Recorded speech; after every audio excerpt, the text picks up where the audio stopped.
خان صاحب کا جہاں تک تعلق ہے، خان صاحب نے خود بھی کورٹ کو ایڈریس کیا اور انہوں نے کہا کہ میرے اگینسٹ چارج ہے کیا، اوپنلی بتایا گیا کہ کانسپریسی میرے ساتھ ہوئی ہے، اور انہوں نے بڑی اوپن آواز اعلان میں کہا کہ بیسیکلی یہ میسج کس کے لیے تھا. انہوں نے بتایا کہ سازش میرے خلاف ہوئی، میری گورنمنٹ کو سیٹ اسائڈ کیا، نہ وہ سائفر آن ریکارڈ لایا گیا، اور ہماری طرف سے یہ آبجیکشن بھی لیا گیا کہ جن منٹس آف میٹنگ کو آپ کہہ رہے ہیں کہ ذریعے مینیپولیٹ کیا گیا، کو بنی گالا میں میٹنگ ہوئی، وہ منٹس آف میٹنگ بھی آن ریکارڈ نہیں ہے. تو یہ ایک ایسا ٹرائل ہو رہا ہے کہ جس میں ملزم کو بتایا ہی نہیں جا رہا کہ یہ کاغذ تھا، اس میں یہ لکھا ہوا تھا، آپ نے اس سے ہٹ کے بات کی ہے اور قوم کو گمراہ کیا. جب وہ کاغذ ہی موجود نہیں ہے، یہ سرے سے ٹرائل چل ہی نہیں سکتا.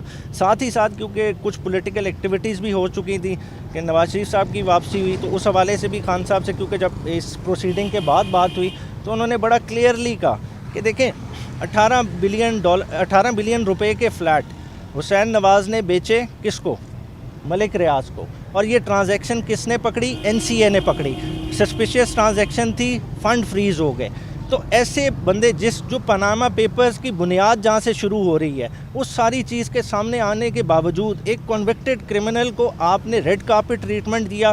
آپ عدالتی عملہ بھی اس کے پاس ایئرپورٹ چلا جاتا ہے اس کے تھمب امپریشن لینے کے لیے، اسے ہر طرح سے فیسیلیٹیٹ کیا جا رہا ہے. تو یہ چیزیں دیکھنے والی ہے کہ آپ سسٹم کو کس حد تک بلڈوز کرنا چاہ رہے ہیں.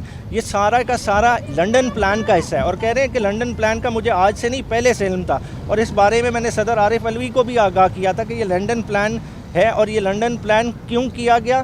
خالی پی ٹی آئی کو بلڈوز کرنے کے لیے کہ آپ معاملات کو سامنے رکھیں اس تناظر میں کہ ایک کانویکٹ جو لنڈن میں بیٹھا ہوا تھا اس نے بنایا اور اس نے شرائط رکھی کہ نواز شریف کی بیسیکلی اگر ہسٹری اٹھا لے ہمیشہ وہ امپائر کو ملا کے ساتھ کھیلتا ہے. اس کے لیے لیول پلینگ فیلڈ کا مطلب کیا ہے کہ امپائر اس کی مرضی کے، اور یہی ہو رہا ہے. اور وہ اس وقت تک الیکشن میں نہیں آنا چاہ رہا کہ جب تک پی ٹی آئی بلڈوز نہیں ہو سکتی. خان صاحب کو ہم نے کل کانے والے انسیڈنٹ کا بتایا کہ افضال عظیم پہاڑ نے ایک کارنر میٹنگ رکھی، ایک جلسے نہیں رکھا. جلسہ مینار پاکستان میں ہوا جس کو سرکاری مشینری نے سپورٹ کیا. 14,000 سے زیادہ پولیس اہلکار گئے میدان کو خالی بھرنے کے لیے، اور ادھر ایک کارنر میٹنگ، ہلکے کی کارنر میٹنگ ہونے سے پہلے ہی اس کے گھر کو ریڈ کیا گیا، اس کے شیشے توڑے گئے. تو یہ کیا کر رہے ہیں کہ پی ٹی آئی کو ایگزسٹ نہیں کرنے دیا جا رہا؟ کیا اس طرح جمہوریت چلتی ہے؟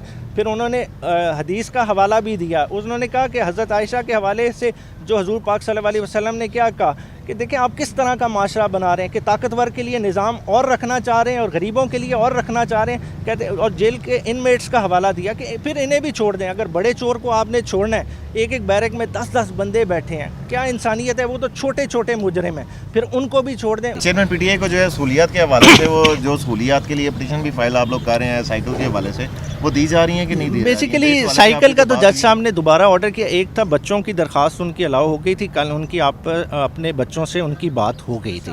آج ان کی بیسیکلی ریکویسٹ تھی کہ کیونکہ دیکھیں 71 ایئرز اولڈ ہیں، ایک سپورٹس مین ہے، اس کی اپنی ایک فزیکل نیڈ ہے، ایک لمیٹیشن میں آپ نے اس کو رکھا ہوا ہے، اس نے اپنی فزیک اپنے اسٹرکچر کو مینٹین رکھنا ہے. تو سائیکل کی درخواست الاؤ ہوئی ہے. اب یہ مجھے نہیں پتا کہ باہر چلی گئی ہے کہ نہیں، آپ نے دیکھا ہوگا ادھر آئی ہوئی تھی.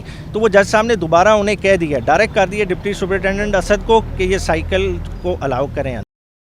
مزید ویڈیوز دیکھنے سے پہلے ہمارا چینل سبسکرائب کریں اور بیل آئیکن بھی ضرور دبائیں.